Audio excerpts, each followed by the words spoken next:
All right, finally, I have to ask before I let you go for the grand finale. What did they do in Bangladesh?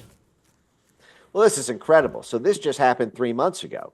So earlier this year, the U.S. overthrew the government of Bangladesh. There was a longstanding prime minister named Sheikh Hasina, who was a very popular democratically elected prime minister who was basically at political war with the United States. She refused to allow the U.S. to build a military base in Bangladesh. She sort of was refusing to allow Bangladesh to be used for soft power projection purposes by the U.S. into China and India. And there were several conflicts with Myanmar and neighboring regions. So the U.S. wanted regime change. Um, there's so many components to this story. It's mind-boggling. But effectively, the long and short of it is, in 2018, the CIA, USAID, and the U.S. State Department all provided tens of millions of dollars to the political opposition group called the Bangladesh National Party, the BNP, in order to win the election against Hasina, the prime minister. But they lost, and they lost very badly. It was a very lopsided, one-sided election. And so the State Department was very dejected about losing the 2018 election. So a CIA cutout called the International Republican Institute, the IRI. This was set up. The IRI is the GOP offshoot of the National Endowment for Democracy, NED. NED was the central linchpin of the 1983 reorganization of the CIA. It was conceived in William Casey's office, that was the CIA director under Ronald Reagan, in order to be able to fund groups backed by the CIA without them getting direct funding from the CIA. They'd be funded instead by the IRI and the NDI, which is the DNC offshoot of the NED. So this is a born, dyed-in-the-wool CIA cutout. Literally, its existence is owed to a letter from the CIA director to set them up as a means to funnel money to CIA-backed groups without having the CIA claim the CIA's direct fingerprints on it. So the IRI submitted a memo to the State Department in 2018. They called it a baseline assessment. And this is a standard thing that's done when U.S. intelligence is trying to get the lay of the land in a region for how to run an operation. They do a baseline assessment of all the assets that they have in the region that can be instrumentalized in an operation. And in their baseline assessment, they wrote that it would be politically infeasible for BNP to win the next election organically.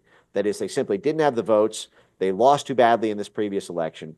So they needed instead a strategy to, quote, destabilize Bangladesh politics and to overthrow it in a color revolution through street protests combined with poaching members of the Bangladeshi military to coup the prime minister out of office. But there's a cute trick here that they pulled, which is, so they, in this baseline assessment, they surveyed all the different groups within Bangladesh who hated the government that was just elected. And what they settled on were two racial minority groups in Bangladesh, the LGBTQ community and student groups at Bangladeshi universities who primarily listened to music like hip hop and rap.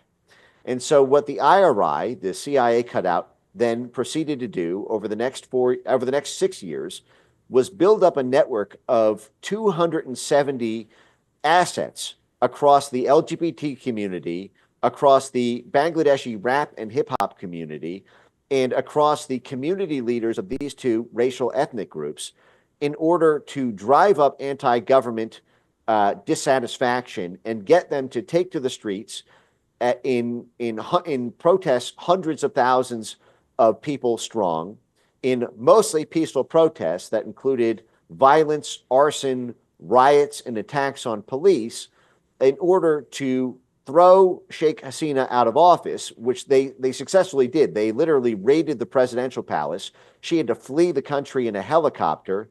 She was replaced by a guy who was a former Clinton Global Initiative fellow, who Sheikh Hasina, the ousted prime minister, had tried to indict on corruption probes and was only stopped when then Secretary of State Hillary Clinton personally threatened to have the IRS audit her son, who is living in the U.S., if she proceeded with that. But I just want to read, just before we sign off on this, I want to read a few direct quotes from these leaked documents from the IRI about their involvement in the CIA running the rap game in Bangladesh.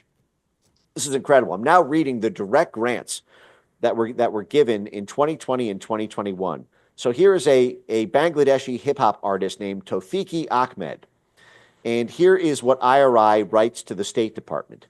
Tawfiqi Ahmed released the first of 2 music videos under the IRI's Small Grants Program for his song Tui Perish, which means you can do it, which targets youth in Bangladesh with a message of perseverance in difficult times and encourages them in every possible way, including protests and street movements. The video was produced by IRI and released on YouTube and Facebook. Then they have a second entry, another grant, another U.S. taxpayer money distribution to rappers in Bangladesh to overthrow the government. Tawfiqi Ahmed released his second music video titled E-Day Ka'ar. The song's lyrics address a variety of social issues, including poverty and workers' rights. The song was designed to reveal social issues in Bangladesh and build up disappointment and dissent to government so as to call for social and political reforms. So the song was designed by the Central Intelligence Agency to build up disappointment and dissent with the government. They even include links to the music videos, which are pretty hilarious, if I can say. But they ended up recruiting 11 different hip-hop artists, putting them on CIA payroll, and then blaring them to hundreds of thousands of Bangladeshi students in a sort of Derek Zoolander style call to listen to this music and take to the streets to overthrow their government. I should note that the Obama administration CIA did the same thing in Cuba with a rap group called the San Isidro Movement. But this happened starting in the Trump era and then continued. But it's just very funny also when you consider that this is the IRI, which is the GOP wing of the CIA. Oh, and their work with the LGBT community was amazing as well. They spent U.S. taxpayer money on transgender dance festivals in order to normalize within the political opposition in Bangladesh, because these transgender and gay groups were at the forefront of the street paramilitary activity. They were effectively acting as a local Antifa. And so you had the Republican CIA promoting transgender dance festivals with CIA rap themes in order to do a BLM-style overthrow of the government. Good golly. Mike, you are the best, man. That was a freaking wealth of information. Thank you. Keep them on for another hour.